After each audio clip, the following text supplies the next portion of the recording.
તો વિદ્યાર્થીનીઓની સલામતી પર સંદેશ ન્યૂઝનું રિયાલિટી ચેક। વિદ્યાર્થીઓએ શાળાએ જવા ખાનગી વાહનોનો જ આશરો। હાથ ઊંચો કરવા છતાં પણ એસટી બસ ઊભી નથી રહેતી તેવું વિદ્યાર્થીનીઓનું કહેવું છે અને તેના જ કારણે વિદ્યાર્થીનીઓ ખાનગી વાહનમાં જવા માટે મજબૂર થઈ રહી છે। છોટાઉદેપુર નસવાડી બોડેલી હાઈવે પર આ પ્રકારની સ્થિતિ। ગઈકાલની ઘટના બાદ પણ વિદ્યાર્થીઓને શાળાએ જવા રોડ પર ખાનગી વાહનોનો જ આશરો છે। હાથ ઊંચો કરો તે વખતે એસટી બસ પણ કુંડિયા ગામ બસ સ્ટેન્ડ પાસે ઊભી ન રહી।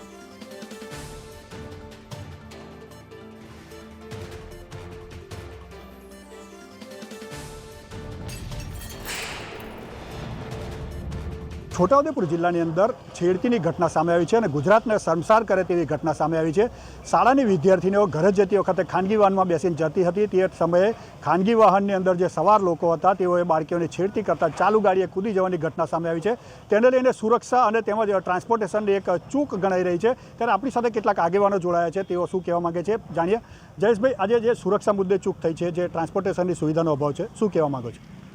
પ્રાઇવેટ વ્હીકલની અંદર બાળાઓ અને યુવતીઓને શિક્ષણ માટે જવું પડતું હોય એ ગંભીર બેદરકારી છે। આ બાબતે સરકારે વાહન વ્યવહાર નિગમને સૂચન કરીને એમના સ્કૂલ ટાઈમ કોલેજ ટાઈમના શિડ્યુલ ગોઠવવા જોઈએ। પહેલાં તો મેં આ ઘટનાને દુઃખદ ગણાવું છું અને આપનો ગુજરાતનો છેલ્લામાં છેલ્લો જિલ્લો છે, બોર્ડરનો જિલ્લો છે અને એમાં સુવિધા અને સુરક્ષા આ જિલ્લામાં નથી। સરકાર તદ્દન નિષ્ફળ છે આ જિલ્લા માટે। આપણા સંખેડા તાલુકામાં બસની સુવિધા, ડેપોની સુવિધા, કોઈ સુવિધા છે નહીં। પહેલાં તો આ ઊંઘતી સરકાર છે। જ્યારે કોઈ ઘટના બને ત્યારે સરકાર સફાળી જાગે અને પછી એના પર આટોપી દેવાય છે જે પણ હોય છે તેને આરોપીઓને। વ્હીકલમાં જ જાય છે, એના માટે કોઈ વ્યવસ્થા હોય તો સારું રહે। યુપી બિહાર જેવી જે ઘટના ગઈકાલે ઘટી છે, સુરક્ષા મુદ્દે તમે શું કહેશો કે સુરક્ષા માટે શું કરવું જોઈએ? સુરક્ષા મુદ્દે શું કહેવું? સુરક્ષા માટે સાહેબ ખરેખર હોવું જોઈએ આ લોકોને, પણ આ લોકોને કંઈ ખબર જ નથી પડતી કે શું કરવું।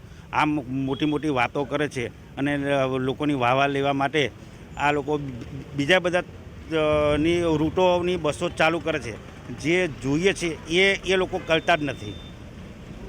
આ હતા સ્થાનિક લોકો કે જેઓ જણાવી રહ્યા છે કે જે ટ્રાન્સપોર્ટેશનની સુવિધાના અભાવે બાળકીઓને ખાનગી વાહનોમાં બેસીને જવું પડે છે અને તેને લઈને છેડતીની ઘટના સામે આવી છે। સરકાર ક્યાંક ને ક્યાંક અહીંયા નિષ્ફળ ગણાવી રહ્યા છે। અમિત પટેલ, સંદેશ ન્યૂઝ, છોટાઉદેપુર।